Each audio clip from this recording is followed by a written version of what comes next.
Alléluia, alléluia, devanciers et devancières. Je suis le frère Luc Migueli de la paroisse de Masoko.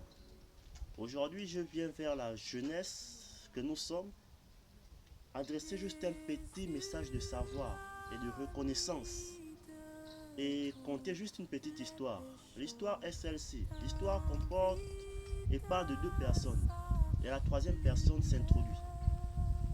C'est l'histoire de deux ânes dans un village.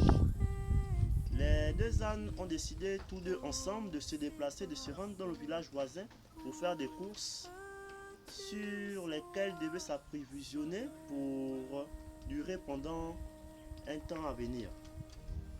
Un jour, les deux ânes se sont levés et « Ah frère, allons aujourd'hui on partit au village voisin. » En partant au village voisin, en chemin, dit que oui, tu verras comment je veux partir au village voisin et tu verras comment je veux vraiment attirer le monde.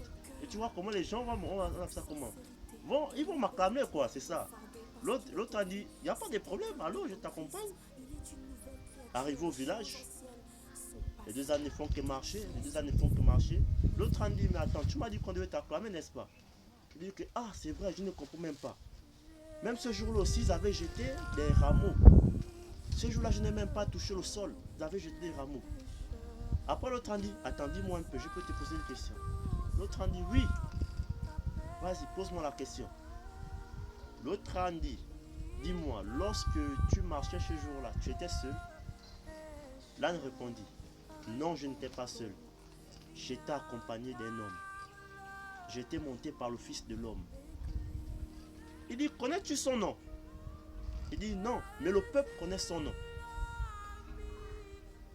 Après, il pose la question à l'autre âne pour dire que entre toi et cet homme, quelle est la personne qu'il faut l'acclamer? Après l'âne, c'est qu'il s'est mis à penser. Lorsqu'il a mis sa tête à penser, il a dit que ah, c'était moi qu'on acclamait. Vraiment ce jour-là, jusqu'à aujourd'hui, on devait m'acclamer. Mais je suis parti, je suis revenu. Je n'ai plus cet homme-là avec moi. On ne m'acclame plus. Mais donc ça veut dire c'est à cause de cet homme qu'on m'acclamait. Après on t'a posé la question, connais-tu le nom de cet homme? J'ai vu la foule dire Hosanna, Hosanna au roi glorieux. Le roi de gloire est parmi nous, en brandissant les rameaux. Il disait, le Fils de l'homme, Jésus-Christ de Nazareth, le roi des rois.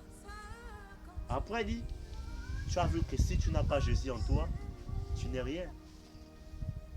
Si tu avais Jésus aujourd'hui, et que tu revenais avec ce Jésus aujourd'hui sur toi, la foule devait encore t'acclamer. La foule devait t'acclamer. Aujourd'hui, on ne t'acclame pas parce que tu n'as pas Jésus avec toi. L'enseignement a été donné par mon père spirituel et en donnant cet enseignement, il m'a fait comprendre que tu as vu l'importance du Christ dans la vie d'un chrétien céleste ou d'un chrétien au général. Je dis oui, je vois. Alors la leçon à tirer de là, c'est que quoi? C'est que l'homme sans le Christ n'est rien.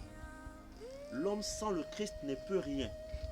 L'homme sans le Christ peut accomplir, mais son accomplissement ne fera pas long feu. Ça, c'est quelque chose qu'il ne faut jamais être comme enseignement dans la tête. Ça a été donné par mon père spirituel. Alors les deux ânes, en partant en chemin, l'autre âne racontait toujours l'histoire. Ah, vraiment frère, ce que tu m'as dit là, c'est vrai. Parce que si j'avais encore cette même personne-là sur moi, aujourd'hui on devait m'acclamer. Aujourd'hui on ne veut même pas permettre que je marche sur le sol. Parce que ce jour-là, ils étaient présents pour me jeter des rameaux sur lesquels je marchais. Donc c'est un peu ça. Le message à comprendre aujourd'hui pour la jeunesse que nous sommes, c'est que sans le Christ, la jeunesse n'est rien. Et sans le Christ, la jeunesse n'est plus rien. C'est pour cela que heureux soit l'enfant qui marche dans sa jeunesse avec le Christ. Parce qu'il aura le temps de faire ses projets avec le Christ. Des projets que Jésus-Christ accomplira. Si c'est la stabilité dans son mariage, dans son avenir, dans tout ce qu'il va entreprendre, le Christ le fera. Mais à une seule condition seulement. Cultive l'amour et fais l'œuvre de Dieu avec l'amour. Parce que c'est cela que le Christ a laissé comme message. Amour, cultivons l'amour. Et je tiens à remercier tout un chacun